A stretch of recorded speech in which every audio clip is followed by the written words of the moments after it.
Halo semuanya, di sini kami akan menjelaskan tentang bab 1 dasar-dasar perpajakan. Di sini kami dari kelompok 1 yang beranggotakan Natalia Maharani, Dea Angelika, serta Helen Aprianti. Pertama-tama kami akan menjelaskan tentang definisi perpajakan menurut Profesor Dr. Rahmat Sumitro, Sarjana Hukum.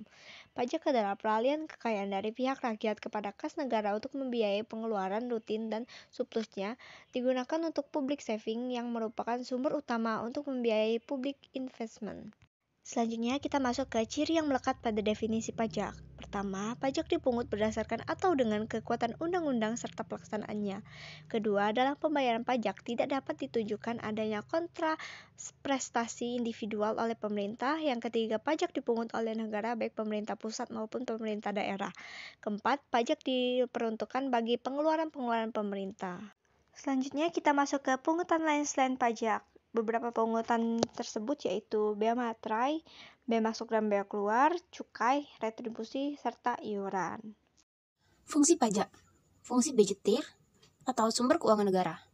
Dalam upaya pemasukan uang sebanyak-banyaknya sebagai kas negara, pemerintah menggunakan cara ekstensifikasi dan intensifikasi pemungutan pajak melalui penyempurnaan peraturan berbagai jenis perpajakan, seperti pajak penghasilan (PPh), pajak pertambahan nilai (PPN), pajak penjualan atas barang mewah (PPNBM), pajak bumi dan bangunan (PBB), dan sebagainya.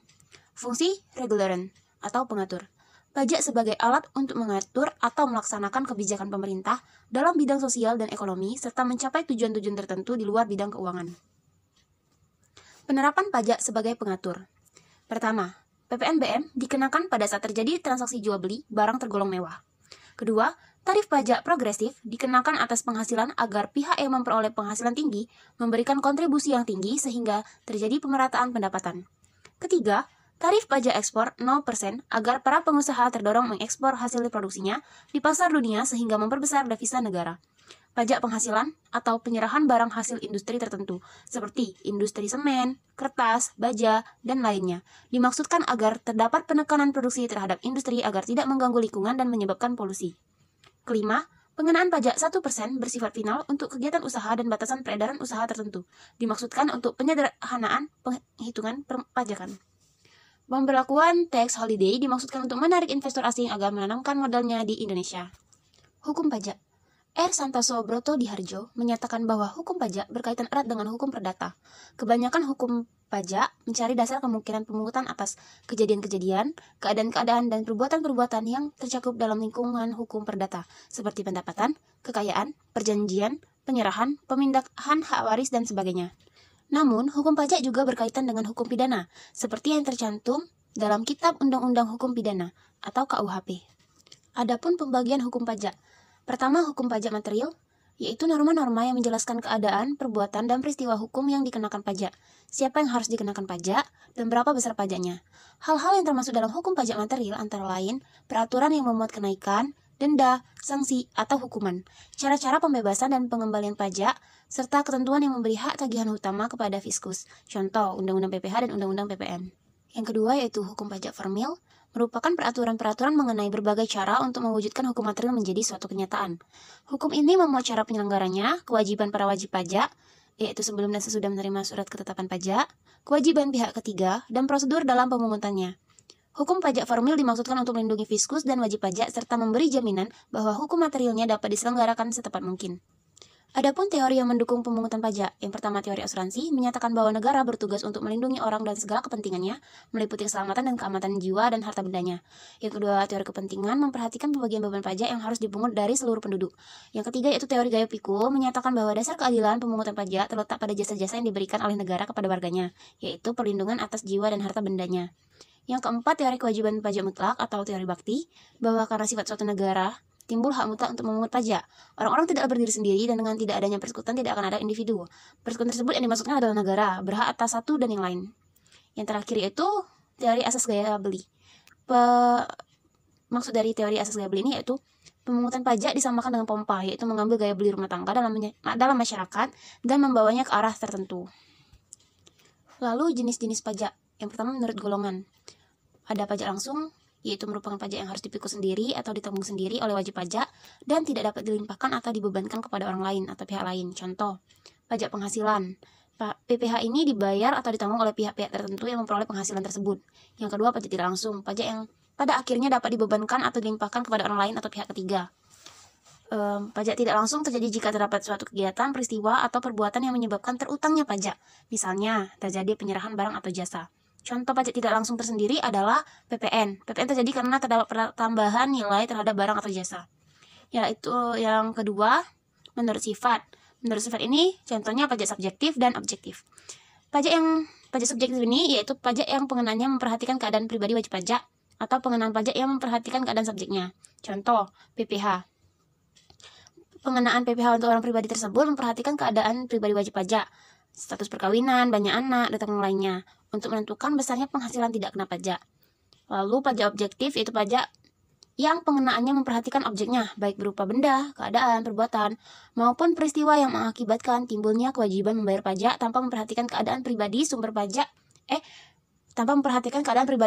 pajak dan tempat tinggal. Contoh, pajak pertambah nilai, pajak atas penjualan barang mewah, pajak bumi dan bangunan. Ketiga, menurut lembaga pemungut. Yang pertama itu pajak negara, pajak yang dipungut oleh pemerintah pusat dan digunakan untuk membiayai rumah tangga negara pada umumnya. Contoh PPh, PPN, dan PPNBM.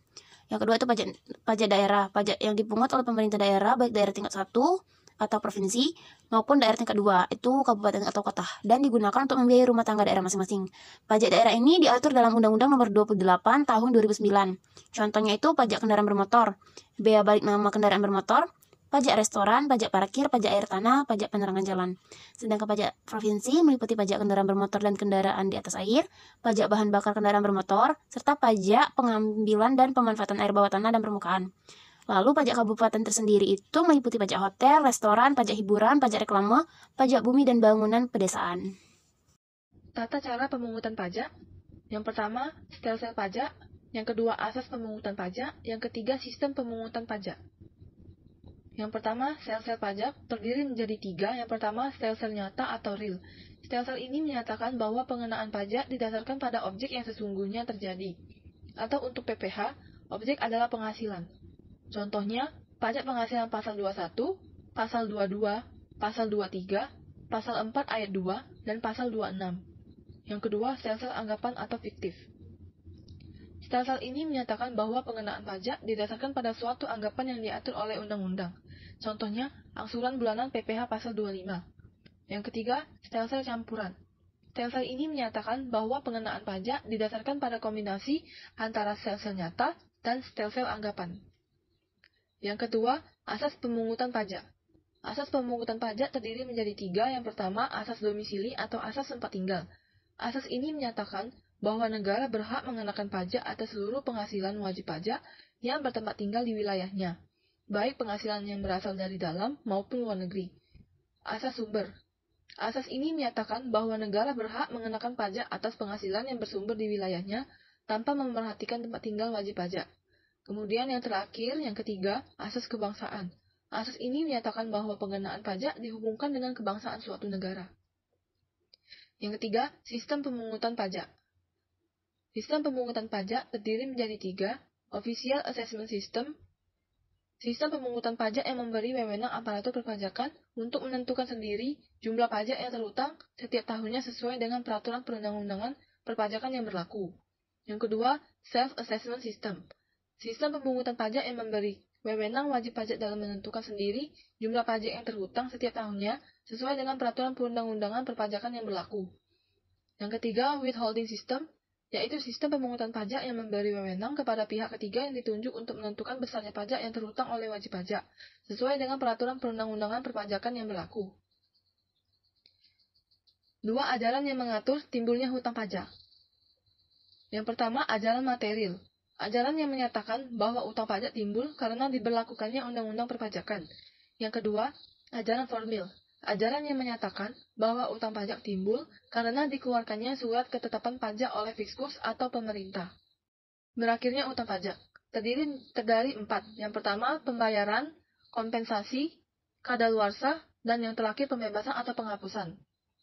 Yang pertama, pembayaran. Pembayaran, cara pertama menghapus utang pajak adalah dengan membayarnya pada negara. Pembayarannya secara lunas dalam bentuk sejumlah uang oleh wajib pajak kepada kas negara. Yang kedua, kompensasi. Kompensasi dapat dilakukan oleh wajib pajak memiliki kelebihan dalam membayar pajak sehingga dapat digunakan untuk membayar utang pajak. Kelebihan bayar pajak sendiri dapat terjadi karena berbagai hal, seperti perubahan perundang-undangan pajak, kekeliruan pembayaran, adanya pemberian pengurangan, dan sebagainya. Yang ketiga, kadaluarsa. Kadaluarsa di sini adalah kadaluarsa penagihan atau hak untuk menagih pajak kadaluarsa setelah melampau waktu 5 tahun terhitung sejak tanggal terundang pajak atau berakhirnya masa pajak, bagian tahun pajak atau tahun pajak yang bersangkutan. Yang keempat, pembebasan. Alternatif lain untuk menghapus utang pajak adalah dengan cara pembebasan. Namun, pembebasan di sini pada umumnya bukan berarti menghilangkan pokok utang pajak, meniadakan sanksi administratif terikat utang pajak. Tarif pajak. Untuk menghitung besarnya pajak yang terutang, diberlakukan dua unsur, yaitu tarif pajak dan dasar pengenaan pajak.